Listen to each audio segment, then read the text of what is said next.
아쉬운 점 얘기를 좀 해보고 싶은데, 과연 이 영화가 아이들이 볼 만한 영화인가? 제 생각에는 어른들을 위한 애니메이션이다. 1편이나 2편 둘 다. 둘 다?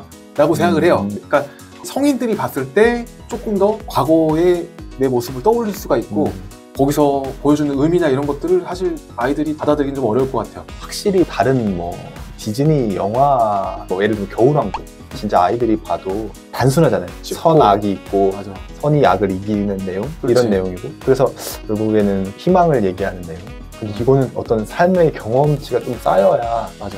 과거를 반추하면서 이해하는 부분이 있어서, 사실은 아이 입장에서는, 혹은 솔직히 냉정하게 말해서 지금 청소년기도 이 2는 한 70% 정도밖에 이해가 되지 않지 않을까라는 생각도 좀 조심스럽게 들긴 해요.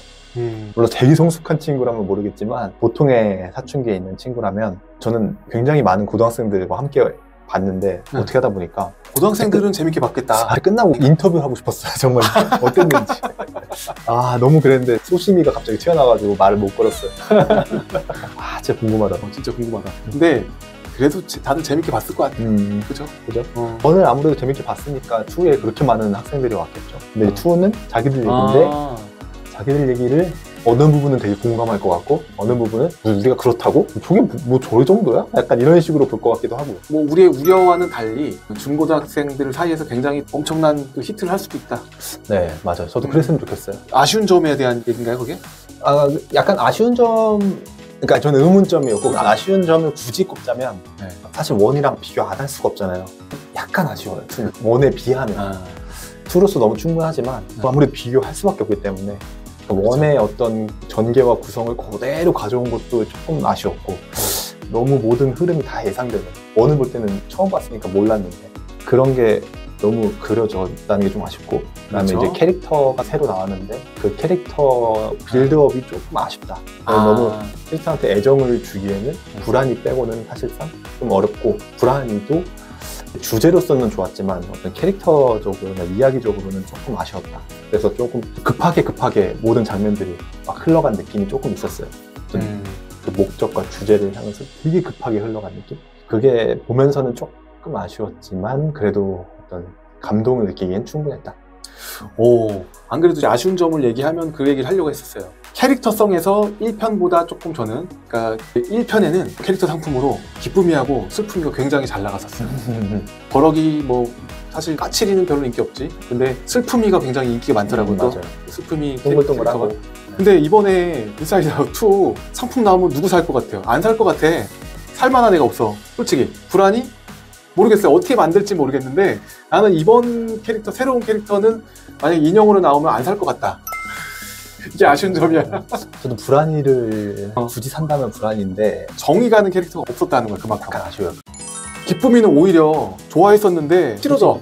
아니, 싫어졌다고 말하면 좀 약간 좀 잔인한다고. 난 좀 싫어졌어. 왜냐면 기쁨이가 와서 뭔가 회방 놓는 것들이 굉장히 많단 말이야. 이게 어른의 시각일 것 같긴 해요. 그러니까 기쁨이가 굉장히 계획이 구멍이 송송 뚫려 있고 뭔가 억지로 하고 현실 감각도 없고 또 대비 같은 것도 못해. 그러니까 우리가 어른들이 보통 철없다, 쟤는 생각이 없다라고 하는 느낌. 아, 쟤는 좀 민폐인데? 무지성이다. 무지성이다. 그런 느낌도 있죠. 그러니까 이제 이게 아까 어른의 시각이, 아이들 시각은 안 그럴 것 같기도 한데. 아니 근데 지금 얘기하다 보니까 신이 났네 갑자기. 맞아요. 좀 까니까 더 재밌네요. 까야 돼. 영화를 까니까 더 재밌네요. 기쁨이가 막 라일리 패널 계속 잡았잖아요. 라일리 솔직히 친구 관계 안 좋아져요. 맞아. 불안이가 없었으면 큰일 났어. 맞아. 만약에 인사이드 아웃 3가 나온다 그러면 새롭게 나올 감정 어떤 게 있을까? 3가 나온다면 지금 2까지는 아예 배제되어 있던 게 뭐냐면 이성에 대한 감정이, 그 감정이 아예 배제되어 있었어요. 지금까지. 사실 사춘기에도 그게 들어갔어야 되는데 그것까지 다루면 이 불안 주제를 다룰 수가 없기 때문에 아예 뺀 것 같아요. 아예 그냥 거의 없는 것처럼 다뤘어요. 근데 사실은 사춘기 때부터 시작했고, 이제 아무래도 서구권은 훨씬 더 빨리 접하게 되는데 그런 부분이 이 영화에서는 아예 배제됐고, 근데 만약 대학생이나 성인이 나오면 사랑에 대한 감정, 사랑에 대한 심리학도 우리가 많이 다뤘잖아요. 그러니까 사랑에 대한 감정만 다뤄도 다룰 게 엄청 많죠. 그런 것까지 생각 못했는데 사랑에 대한 거가 나온다면 라일리가 어떤 새로운 사랑을 찾아서 이별도 하고 사랑도 하면서 겪는 여러 가지 감정들에 대해서 나올 수 있죠. 그러니까 저는 만약에 나온다면 20대 초중반에 사랑 때문에 엄청 상처받고 못 헤어나오는 사람들 있잖아요. 그런 사람들을 위로하는 어떤 메시지가 있는 영화? 그런 게 나와준다면 어떨까? 그렇게 된다면 진짜 3부작이 딱 한편은 이제 3편까지? 아이들은 못 보겠네요. 그쵸. 성인을 위한 애니메이션으로 완전 그러니까 가겠죠. 그렇게까지 틀 수 있을까 과연 픽사에서 그게 그렇게, 픽사에서 네, 그게 좀 아쉬우긴 하죠. 만약에 나와 본다면 한 10년 정도 후에 수십 명이 달려야 돼. 2034년도쯤에 진짜. 인사이드 아웃 3가 나올 것이다. 그리고 지금 이 방송은 성지가 될 것이다. 제발 나올 수도 있죠. 몰라요. 제발 한 3년 안에 나왔으면 좋겠다. 나왔으면 좋겠어. 그때 되면 우리 몇 살이야? 우리는 지금. 그때 가면 이거에 관심 없을지도 모르겠어요, 이 영화에. 네, 아무튼 재밌네요. 이렇게 다양한 생각들 한번 나눠보고 또 가능성? 네. 3편에 대한 가능성도 이야기해보고 누가 시나리오 써서 픽사에 보냈으면 좋겠네. 영화에 대한 생각들 그리고 아쉬운 점까지 그만큼 나눌 것이 많은 그런 영화 같습니다.